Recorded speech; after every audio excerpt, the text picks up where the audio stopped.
하나님의 말씀은 고린도후서 4장 13절로 16절 말씀입니다. 고린도후서 4장 13절로 16절 말씀. 우리 먼저 찾은 분 계시면 읽어주시면 더 좋겠습니다.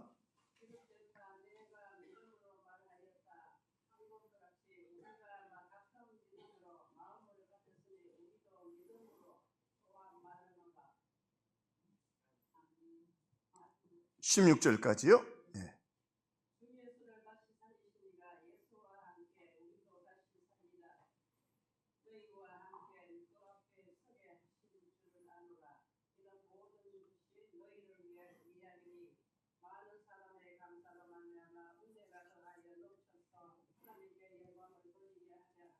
다 같이 16절.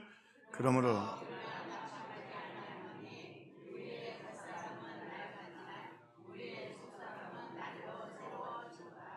아멘.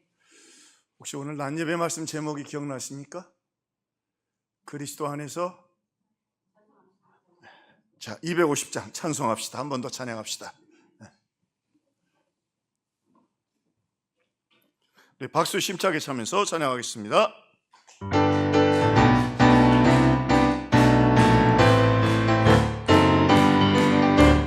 우주의 십자가 보혈로 죄 씻음 받아 내 죄 주인을 찬송합시다.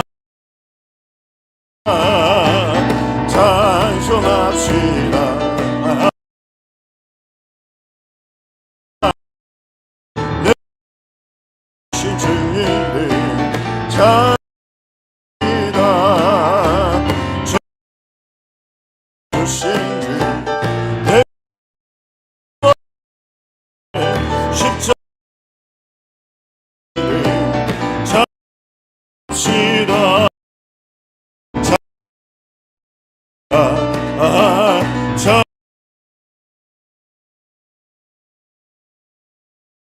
주 이름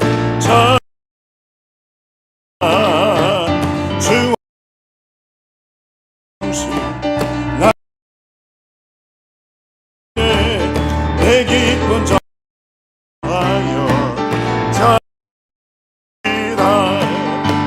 찬송합시다. 찬송합시다. 죄를 씻으신 주 이름 찬송합시다. 내 주께 회개한 영혼을 생명 내 젖었네. 난 주 이름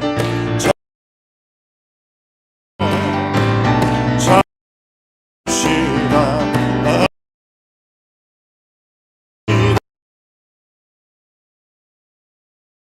주 이름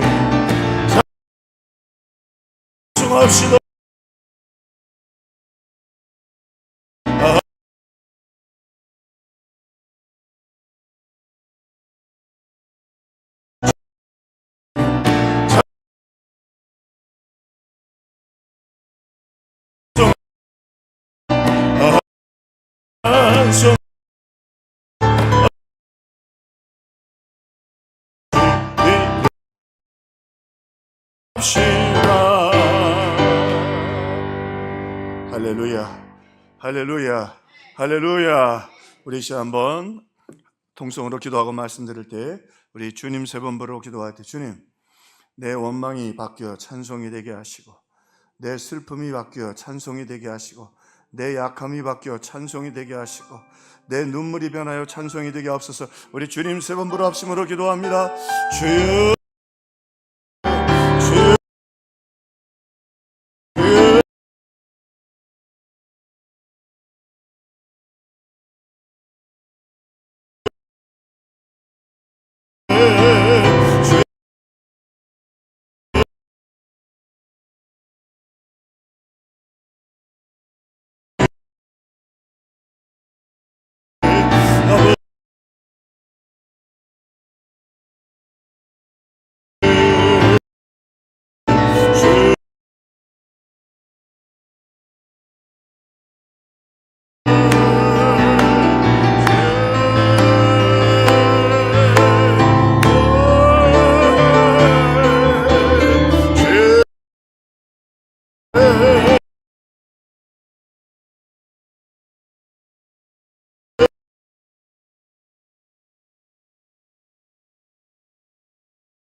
아멘.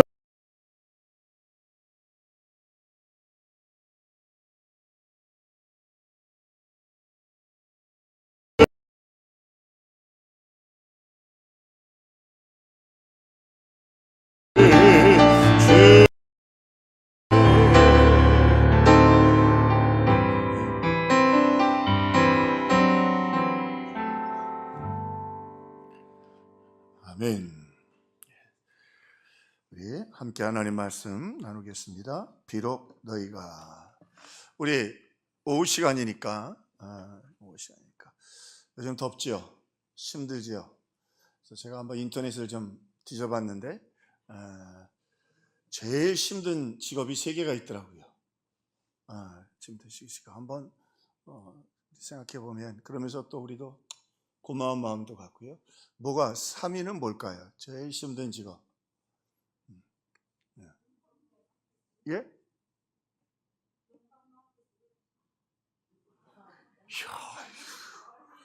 와. 근데 한 가지는, 그런 거 얘기할 때 인상 쓰고 하지 마세요. 무섭잖아요. 그러겠네요. 그건 근데 그게 소수의 직업이라, 근데 그건 진짜 힘들겠네. 3위가 뭐였냐면, 인터넷에 나온 건데, 근데 근거는 좀 있어요. 3위는 환경미화원 하시는 분들이 힘들다고 그랬어요. 복사열하고, 그 다음에 쓰레기 썩는 냄새. 여자분들은 음식물 쓰레기 참 힘드시죠, 그죠? 3위. 2위는 뭘까요? 2위. 여러분이 틀려야 제가 조금 그래도 뭐가 있을까? 2위. 예? 어우, 여기 나온 대답보다 더 많네. 그래서 소방관들은 진짜 더 힘드시죠. 아이고, 트라우마가 말도 못한다 그러시더라고요. 근데 일반적인 직업에서 2위는 택배 하시는 분들이라고 그래요. 택배 하시는 분들. 이거 답 아니에요. 인터넷 지가 다 맞힐 일이 있어요? 지가 뭘 한다고, 그죠? 예배도 안 드리는 것이. 자, 그래서 왜 힘드냐니까, 아시는 것처럼 에어컨이 안 된다 그리고 직사광선 직접 써야 되고, 특별히 이렇게 신호등에 멈춰 있을 때 굉장히, 그리고 들고 다녀야 되잖아요. 그 계단으로 다니실 때가 꽤 많더라고요. 그리고 그분들은 그 시간당 일을 하셔야 되니까, 여러분 한번 보셨어요? 저희 집사람하고 계단 운동을 할 때가 주로 했거든요. 우리 집사람이 그러더라고. 택배 하시는 분들은 주로 거의 뛰어다니세요. 더위에. 참 어렵다. 힘든 일이다. 대망의 1위. 맛있어요. 저도 인터넷이 객관적으로 했는데 왜 힘드냐면, 앞에 있는 분들처럼 에어컨도 없고, 그 다음에 또 하나, 그 디딤이나 이런 환경 자체가 철골 구조나 불안정한 공간이잖아요. 그러니까 그래서 그랬고, 또 하나는 뭘 들고 일을 해야 되잖아요. 지금은 시멘트를 지고 하는 일이 별로, 안정문장은 요즘도 가까운 자리는 메고 가야 되나요? 시멘트 같은 거? 그럴 때는 아직도 여전히, 그 시멘트 한 포가 40kg인가요? 40kg, 그죠? 40kg. 그 짐을 지고, 제가 부목사를 했을 때 신창동교회 수양관을 졌는데, 이제 그 지붕까지 콘크리트를 치기도 하지만 지고 올라가야 될 때가 있는데, 한 번은 여자분이 오셨어요. 데모더라고 그랬죠, 일하시는 분인데, 여자분인데, 이거 걱정이 되더라고요. 어떨까. 그래서 저도 이제 부목사로 현장에 있으니까 그냥 현장 소장 이름만 소장이지, 그냥 물도 떠다 드리고 철근도 날라드리고 그러는데, 여자분이 힘드신데 어떡할까 그랬더니, 제가 먼저 40kg를 지고 올라갔거든요. 지고 올라가는데 그 여자분이 올라와서 이렇게 내려온다 보니까 나무 막대기를 딱 잡으시더니 등에 딱 대고 2포를 메고 올라오시더라고. 그날부터 몸에 쪽팔려. 그래서 저도 2배씩 올라요. 할만은 하더라고요. 이렇게 얹고 위에다 얹으니까. 그런데 그러니까 건설 현장에서는 철근이고 뭐고 움직이셔야 되니까, 어쨌든 인터넷에 나온 이야기이긴 한데, 그래, 그럴 만하다. 참 힘들게 어렵게 사시는 분들이 참 많다. 오늘 본문에 보면 바울이, 오늘 말씀의 제목이 비록 너희가인데, 이제 바울이 초대교회 성도들이 많이 어렵고 힘들 때에 그들이 지금 비록 어렵지만, 비록 힘들지만, 그죠? 근데 한편으로는 그렇잖아요. 서울역 앞에 가보면 요즘 일자리가 없어가지고 새벽 5시 반부터 나와서 일꾼으로 뽑아주었으면 안 뽑히면 섭섭한 정도가 아니잖아요, 그죠? 또 일자리가 없는 분들, 하여튼 또 일자리가 있다는 건 참 고마운 일이죠. 힘들기는 한데 오늘 힘든 우리 성도들이 어려운 일이 있는데 그것들이 오늘 우리에게 얼마나 유익이 되기를 바라는가 바울이 오늘 이 고린도 전후서를 통해서 우리에게 보여주고 있습니다. 먼저 예수의 죽음을 짊어짐은이라고 바울이 말했어요. 이 말은 우리가 믿음으로 살 때 실패하는 모습들을 보여주는 것입니다. 자꾸 잘 되면 좋은데 잘 안 되는 것 같은 거죠. 자녀도 안 되는 것 같고, 가정도 안 되는 것 같고, 경제적으로도 안 되는 것 같고, 자꾸 실패해서 인생이 자꾸 무너지는 것 같은 마음을 갖게 된다. 말씀드린 것처럼 오늘 낮에도 말씀드리지만 초대교회 성도들은 다 그런 어려움 속에 있었어요. 정치적인 어려움, 또 경제적인 어려움. 말씀드렸지만 요즘 난민들이 많은데 난민들은 병원에 못 간다니까요. 왜? 병원에 갈 수가 없어요. 너무 비싸니까. 의료보험 없이 병원에 가면 뭐 엑스레이 한 장만 찍어도 돈이 엄청난 거예요. 참 어렵고 힘든 거죠. 그런 사회 속에서 또 교회를 섬기는데, 교회도 사실은 초대교회가 좋은 교회도 있지만 신학적으로 정리가 안 돼 있으니까. 그러니까 여러분, 우리 이제 갑자기 주일학교에서 이제 하면서 금요일 날 금요 예배를 당회 때를 조금 못 따라서 나도 생각을 못 했는데 금요일 날 하루를 쉬었으면 좋겠다. 그래서 당회원 방에 이렇게 올렸어요. 그랬더니 장로님들이 목사님 그게 좋겠습니다. 뭐 마음이 안 맞아도 그러죠? 그것도 어떻게 하겠어요? 주일학교가 또 너무 어린 아이들은 어린 예배를 같이 드리기 어려우니까. 그래서 은혜롭게. 근데 그걸 갖고 우리 당회 소집합시다. 아니 있던 예배를 왜 없애느냐고. 예배가 더 중요하지. 그러면 이제 교회가 힘들어지는 거죠. 이게 무슨 얘기냐면 당시 초대교회는 그런 일들이 많았다는 거예요. 그리고 대부분 목회자들이 정통적인 신학교를 나와서 목회를 하는 분들이 아니고 평신도 출신이에요. 우리로 얘기하면 라상인 장로님이 목사가 된 거죠. 다 초대교회는 그랬어요. 다 평신도 중에서. 그러니까 어떨 때는 잘 따라오더라도 저기 같이 동네에서 축구하던 친구가 뭐 이래가면서 이 혼란이 올 수 있었다. 자, 그런 여러 가지 어려움들이 있었고 그래서 교회가 쉽지 않았는데 오늘 그래서 바울이 이렇게 말합니다. 너희들이 실패하는 것 같고 아픈 것 같고 그리고 고통당하는 것 같지만 그것이 너희 자아와 너희 교만과 너희 의가 철저히 부서지는, 비록 너희가 실패하는 것 같지만 그를 통해서 예수를 닮아가게 하신다. 여러분, 존 스타트의 말처럼 신앙인의 고난은 절대 낭비되지 않습니다. 여러분, 힘들고 어려운 일들 분명히 주님이 예수를 닮아가게 하고 우리에게 교만과 모난 것들을 하나님이 무너뜨리게 하시는 도구인 줄로 믿고 믿음으로 바라볼 수 있기를 주의 이름으로 축원합니다. 근데 기도가 필요해요. 왜요? 성령이 우리에게 지혜를 주시면 그게 믿어지고 이해가 되는데 이게 은혜가 없으면 부글거리는 거예요. 이성과 감성이 막 부딪히는 거예요. 그렇지만 싫고 그렇지만 짜증이 나고 그렇지만 못 견디겠는 거예요. 그러나 오늘 우리의 마음이 확실히 은혜 가운데 있습니다. 저하고 제 아내하고도 어저께도 31도인가 되는데 계단 30층을 올라갔어요. 운동하러. 매일 해요, 매일. 왜 그런 눈으로 보세요? 마음 먹기 달렸다니까?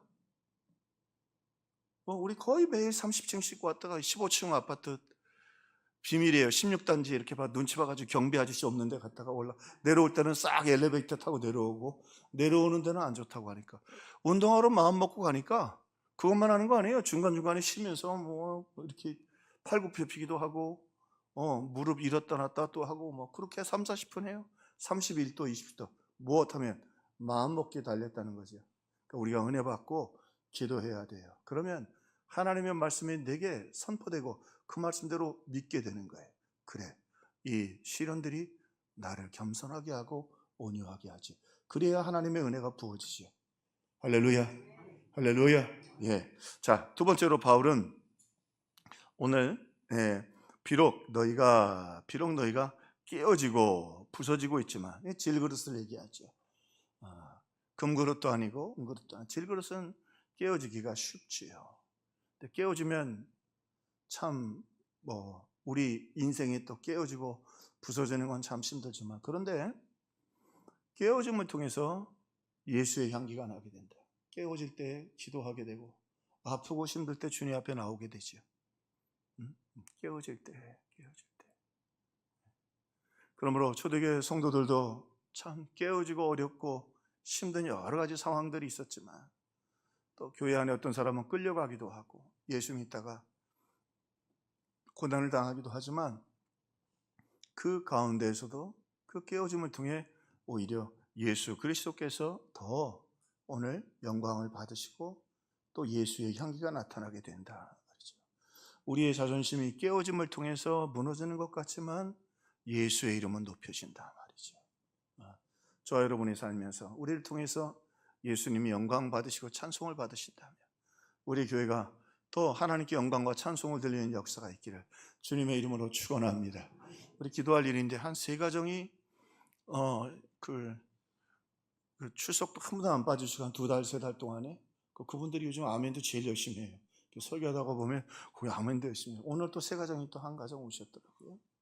오셔서 같이 또 예배도 드리고. 근데 고마운 건 우리 성도들이 이렇게 따뜻하게 보듬으려고 하고 인사도 하고 하면서 하나님의 은혜 가운데 우리가 비록 주를 위하여 우리가 낮아지고, 잘못하면 이 신앙 공동체가 내가 은혜 받는 것이 되면 은혜 별로. 그래서 옥합이 깨어지듯이 우리가 깨어질 때, 하나님이 우리를 깨트리실 때 하나님이 나를 통해 더 영광 받으시기를 바라는구나. 깨어진 걸 아파하기보다 그 깨어짐 속에서 영광 받으신 주님을 찬양하는 저와 여러분들이 되기를 주님의 이름으로 축원합니다.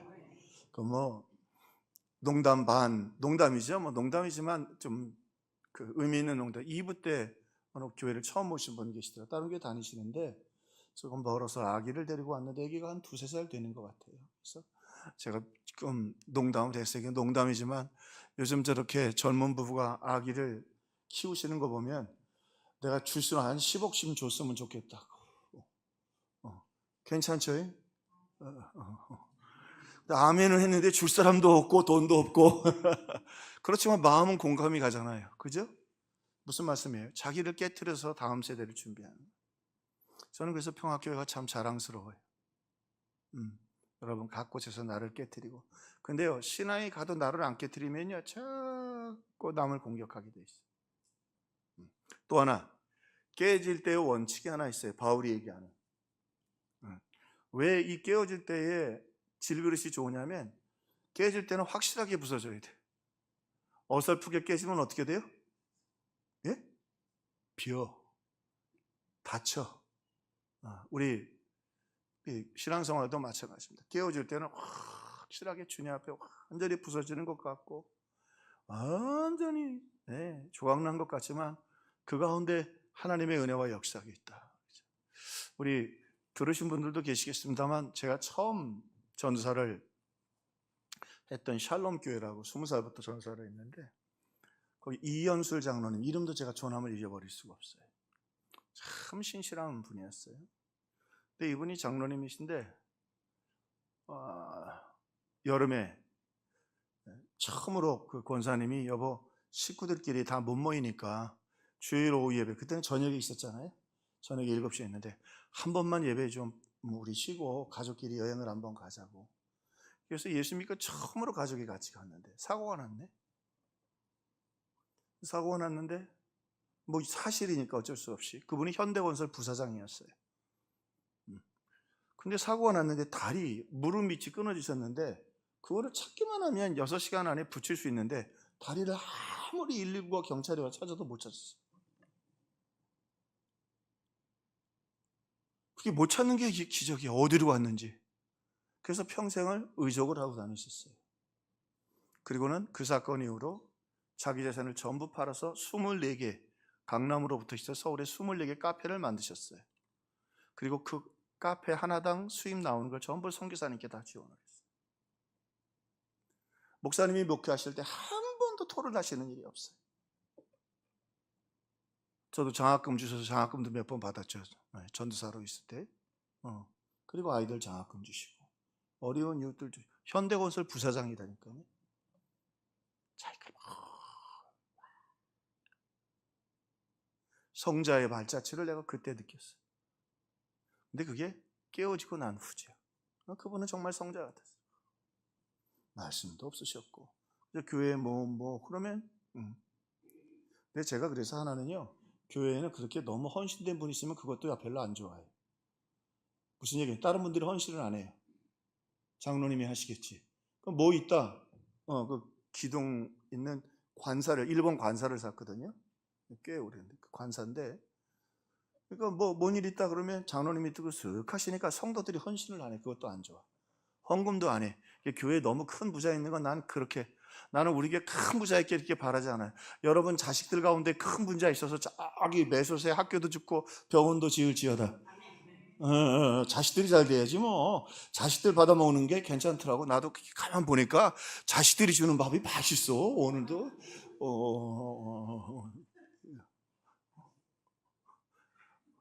박우수 권사님 너무 공감하시면 안 돼. 근데 어쨌든 여러분 그렇기도 한데, 그러나 참 중요한 건 하나님이, 제가 지금까지 목회하면서 그분만큼 목사님들을 다 포함해서 그분 같은 성자를 못 본 것 같아요. 말씀하신 일도 없고 섬기고 헌신하고. 사실은 한 번은 그때 같이 있었던 분이 지금 학교에 그 박종희 교수님이 계신데 한 번 뵙고 싶다 그랬더니 돌아가셨다 그러더라고요. 꽤 됐으니까 그때만 해도. 여러분 오늘 말씀처럼 제목처럼 비록 너희가 깨어지는 것 같고, 또 하나님이 그냥 깨트리는 것도 아니고 완전히 그냥 질겅질겅 다 밟으시는 것 같지만 하나님이 그 일을 통해서 영광을 거두시고 하나님의 역사가 나타나게 하신다. 할렐루야. 야곱이 완전히 깨지죠. 언제 깨지냐면 요셉이 죽었다는 소식을 듣고 나서예요. 제일 아끼던 요셉이 그 둘째는 베냐민을 낳다가 죽잖아요. 자기가 좋아하는 여자는 단 한 여자였거든요. 누구? 그 야곱이 좋아했던 여자 딱 하나, 라헬이었거든. 낳다가 죽었고 요셉이 죽었다는 소식을 듣죠. 완전히 야곱이 깨집니다. 근데 그 깨어짐을 통해 야곱이 신앙의 성자로 바뀌게 되고 그 일로 인하여 12아들을 다 품게 됩니다. 그 전까지는 누구만 붙잡았어요? 성경에서 제일 싫어하는 것 중에 하나가 편애예요. 편애.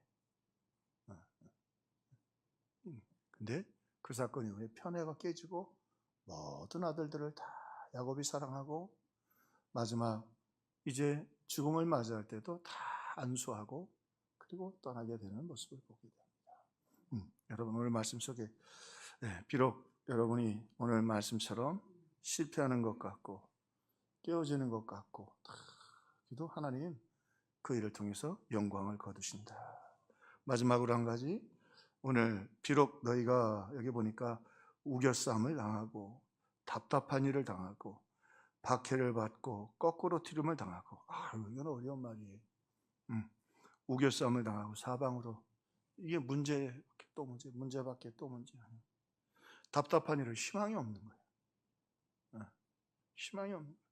또 오늘 박해를 받았다. 눌리고 눌려가지고 막 그 위에 사방으로 문제가 쌓이고 위로 문제가 쌓이고, 또 그뿐만 아니라 그 가운데 거꾸로 어떻게 하면 헤어나올 방법이 없는 것 같아요.